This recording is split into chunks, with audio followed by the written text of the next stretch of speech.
2025 புத்தாண்டு ஆசீர்வாத கூட்டம்.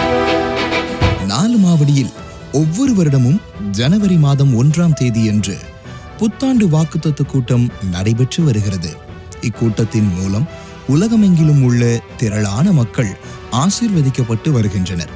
இந்த 2025ஆம் ஆண்டிற்கான புத்தாண்டு ஆசீர்வாத கூட்டம் ஜனவரி மாதம் 1ஆம் தேதி 4 மாவடி தேவனுடைய கூடாரத்தில் மிக சிறப்பாக நடைபெற்றது.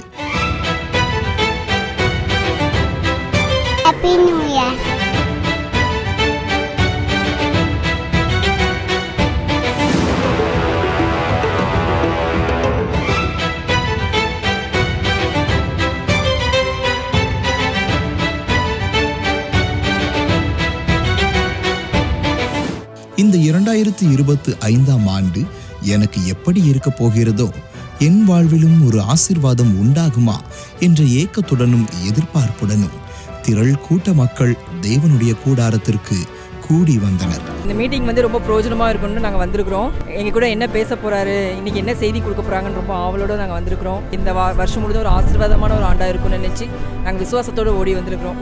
வந்திருந்த அனைவருக்கும் வாக்குத்தத்த அட்டை மற்றும் இனிப்புடன் கூடிய பரிசு வழங்கப்பட்டது.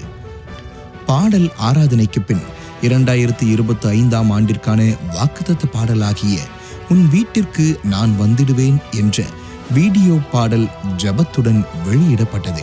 கூடி வந்திருந்த அனைவரும் இந்த வருடத்திற்கான வாக்குத்தத்த பாடலை மகிழ்ச்சியோடும் உற்சாகத்தோடும் பாடி தேவனுடைய ஆசீர்வாதங்களை உரிமையாக்கி கொண்டார்கள். இக்கூட்டத்தில் மீன்வளம், மீனவர் நலன் மற்றும் கால்நடை பராமரிப்புத்துறை அமைச்சர் திரு அனிதா ஆர் ராதாகிருஷ்ணன் அவர்கள் கலந்து கொண்டு இக்கூட்டத்தை சிறப்பித்த போது சகோதரர் மோகன் சி லாசரஸ் அவர்கள் அமைச்சர் அவர்களுக்காக சிறப்பு பிரார்த்தனை ஏறெடுத்தார்கள்.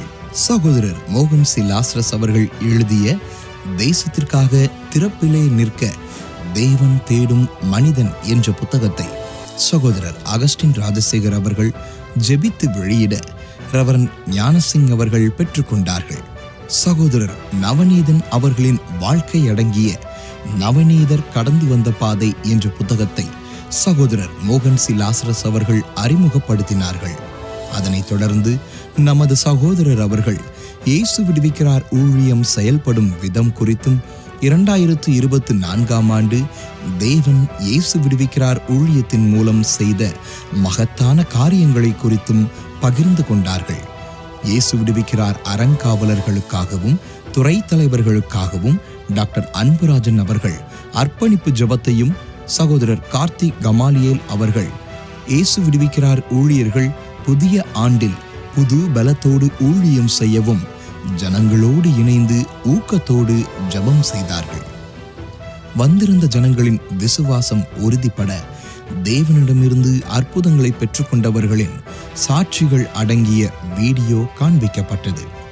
இறுதியாக சகோதரர் மோகன் சி லாசரஸ் அவர்கள் உன் வீட்டிற்கு வந்து ஆசீர்வதிக்கும் இயேசு என்ற தலைப்பில் புத்தாண்டு ஆசீர்வாத செய்தியை பகிர்ந்து கொண்டார்கள். இயேசு உங்க வாழ்க்கையில வந்துட்டா பாவம் தானாக வெளியேற போய்விடும்.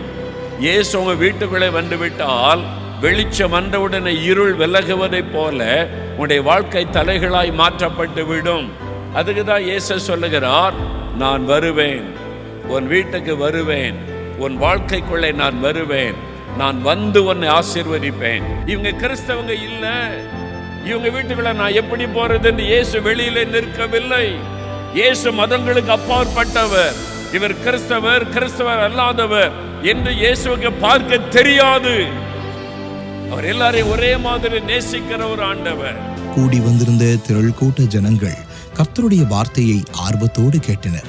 ஜெப நேரத்தில் பாவ அடிமைத்தனத்தில் இருந்தும், வியாதியின் கட்டிலிருந்தும், பிசாசின் போராட்டத்தில் இருந்தும் அநேகர் விடுதலையை பெற்றுக்கொண்டனர்.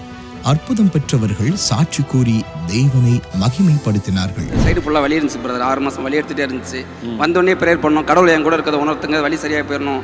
பிரதர் என் பேரை சொல்லி கூப்பிடணும். நீங்கள் சொன்னீங்க ராஜதுரை உங்கள்கிட்ட இருக்க பிரச்சனை போகுது உணர்றேன்னு.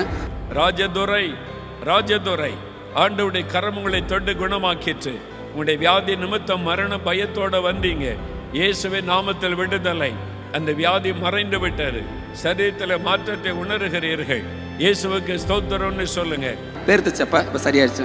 சொல்லும் போது அந்த வலி போய் சரியாச்சு, நல்லா இருக்கு. கடவுள் கூட இருக்காது. ஆண்டவர் பேர் சொல்லி குணமாக்கி இருக்கிறார். கரந்தட்டி இயேசுவுக்கு நன்றி சொல்லுவோம். எனக்கு வந்து ஆர்த்ரைட்டிஸ் மாரி கீழே உட்காந்தா எந்திரிக்கிறதுக்கு ரொம்ப கஷ்டப்படுவேன். இப்போ கூட நாங்கள் சர்ச்சில் வந்தும் உட்காந்து எழுந்திரிக்க அவ்வளோ கஷ்டப்பட்டேன். ஜாயிண்ட் எல்லாம் வலி, வாய் வந்து சில நேரம் அப்படி விட்டு விட்டு எப்படா வெடுக்கெடுக்குன்னு இழுக்கும், ஒரு கண்ணையும் இழுக்கும் வலியில். இப்போ கூட இங்கே உட்காந்து என்னால் எழுந்திருக்க முடியல. இப்போ ஐயா என்னுடைய பெயரை சொல்லி விமலான்னு சொல்லி உங்களோட சரீரத்தில் இருக்கிற பலவீனம் நீங்குது அப்படின்னு சொல்லி சொன்னீங்க. விமலா, ஆண்டவருடைய கரமுனை தொடுகிறது மகளே. விமலா, ஆண்டவருடைய வல்லமை தொட்டு உன்னுடைய சரீரத்தில் இருக்கிற வியாதியை விலக்குகிறார். உன்னுடைய முகத்திலே பிரச்சனை, முகவாதம், உன்னுடைய முகத்திலே ஒரு நரம்பு இழுத்து கொள்ளுகிறது. சில சமயம் முகம் கோணி கொள்ளுகிறது. இயேசுவின் நாமத்தில் விடுதலை உங்களுக்கு. இயேசுவுக்கு நன்றி என்று ஆண்டவரை மகிமைப்படுத்துங்கள். அதுக்கப்புறம் இப்போ எந்திரிக்க முடியுது. முதல்ல நான் இப்படி ரொம்ப தத்தளிச்சுனா இப்படி எந்திரிக்க முடியாத இப்படி தான் எந்திரிச்சேன். இப்போ என்னால் உட்காந்து எந்திரிக்க முடியுது. குடிப்பு போயிடுச்சு, எல்லாம் போயிட்டு. ஆர்த்ரைட்டிஸ்லேருந்து விடுதலை. பெயர் சொல்லி அழைத்து முகவாதம், முகத்தில் இந்த பாதிப்பு ஆண்டவர் குணமாக்கியிருக்கு. ஆமென். God bless you. அதாவது ரொம்ப மன அழுத்தமாக இருந்துச்சு. டிப்ரெஷன், வாழ்க்கை பிடிக்கல, வேணாம், எதுவுமே வேணாம்னு சொல்லிட்டு ஒரு இது ஆவி பேசிட்டே இருந்துச்சு. அது ஒரு ஆவி பேசுமா?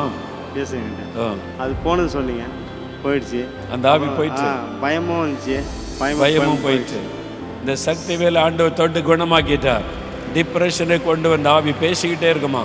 அந்த ஆவி பயம் உள்ளத்தை விட்டு விலகி போயிட்டு விடுதலை. God bless you. God bless you. ஆமென். இந்த புத்தாண்டு ஆசீர்வாத கூட்டத்தில் கலந்து கொண்ட அத்தனை பேரும் தேவன் தன் வாழ்வில் வைத்திருக்கும் ஆசீர்வாதங்களை பெற்று சந்தோஷத்தோடு திரும்பி சென்றனர். ஊழியத்துக்காக என்னை ஒப்பு கொடுத்து எவ்வளோ தூரத்துக்கு என்னால் ஆத்துமக்கள் ரட்சிக்கப்பட முடியுமோ அந்த அளவுக்கு முயற்சிப்பேன். நான் ஆண்டவரிடத்தில் நல்ல வார்த்தையை கேட்டு அதன்படி நடக்க, அதன்படி அந்த ஆசீர்வாதத்தை பெற்றுக்கொள்ளன்னு வந்தேன். அப்படியே ஆண்டவர் என்னோட பேசினார்.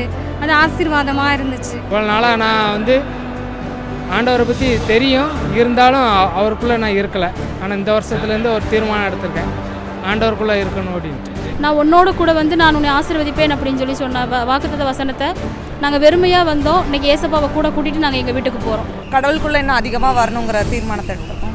புத்தாண்டு வாக்குத்தத்த கூட்டத்தை நேரலையாக சத்தியம் டிவியிலும் கம்ஃபர்டர் டிஜிட்டல் சேனலிலும் லட்சக்கணக்கான ஜனங்கள் பார்த்து ஆசீர்வதிக்கப்பட்டார்கள். இந்த புத்தாண்டு வாக்குத்தத்த கூட்டத்தை லட்சக்கணக்கான ஜனங்களுக்கு ஆசீர்வாதமாக நடத்தி கொடுத்த தேவாதி தேவனுக்கு மகிமை உண்டாவதாக.